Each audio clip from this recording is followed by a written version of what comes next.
feel like Cirque will be your starting guy on September 3? Thomas is doing everything he can to get himself ready to go. He is prepared well mentally. He's preparing himself physically. Obviously, Habsar and the trainers have a great plan with him, and all the doctors have a great plan in place.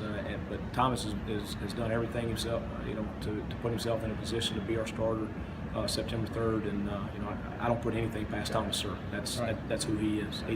He's that guy. He just his spirit, his drive, his desire, his determination.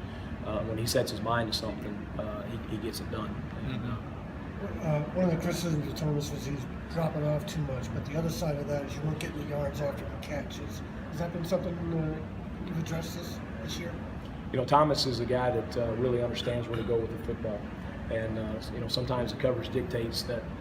There may be a route that's 12, 15, 18 yards downfield, but the coverage may dictate that the ball needs to be dropped off to a guy that's at 5 or 8 yards. And I think it's a misnomer sometimes where people think that you have to run third down. If you listen to some commentators at times, you hear them say that you have to run routes beyond the sticks.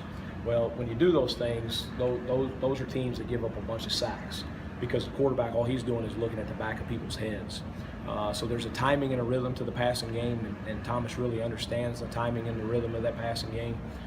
So when we see him doing those things, what you're seeing is him making coverage reads that's dictating him to go to the proper place with the football. How much progress have you seen in the offensive line, the starters in particular, as camp's gone on here? I know it was an area of concern because of injuries and stuff. Absolutely. Coach Johnson has done a great job with those guys. There's a number of young guys that are in our 2 deep.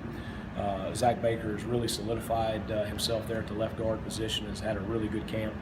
Obviously getting Tanner Stone back and back in the fold has been a big help as a fifth-year senior.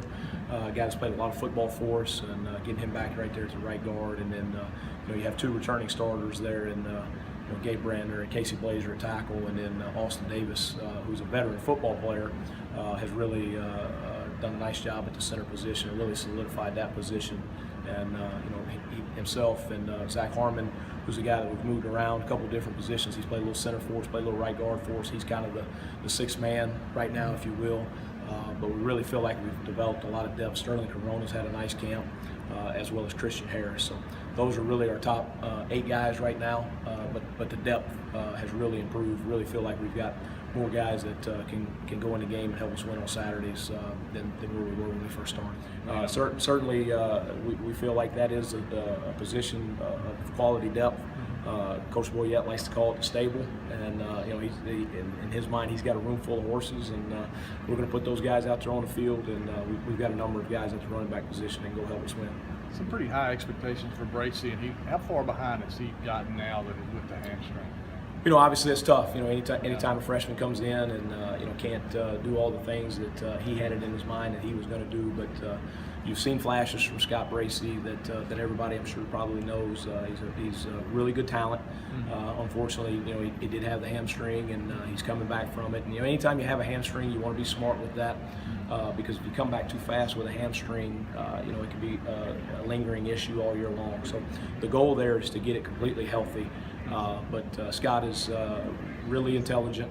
He's really football smart, so he's picking things up. And he and I had a conversation the other day, and he just, his deal was, Coach, I just hadn't had a chance to do it on the field yet. And I said, Scott, obviously, we'll get you back out there when you're healthy. But Scott's going to help this football team. Just first thing we got to do is we got to get him healthy to make sure that we can put him in a position to help the football team. Daniel Jones done this camp to earn a bigger look with the first team last week. Well, what he is he's got a really good arm.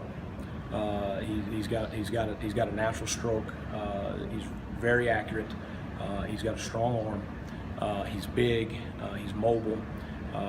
He can run the football when he has to run the football. He's very intelligent, very football smart. Picks up things very well.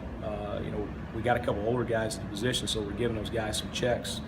Thomas and Parker and those guys are handling the checks well, and we got a couple of freshmen as well that a lot of times that's the hardest thing for freshmen to do is to really manage and function within the offense of what we're asking quarterbacks to do, and Daniel's doing a really nice job managing as well as having a lot of physical tools that make him a really good talent. Has he moved into the number 2 slot?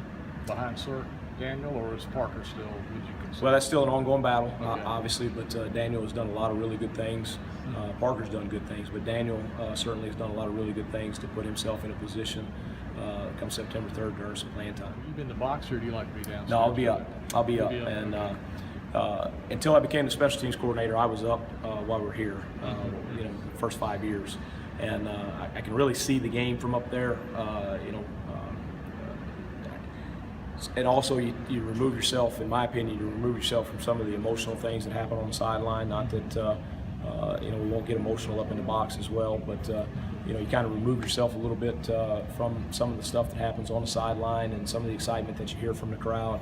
But being able to get up there and see, I think, is very important.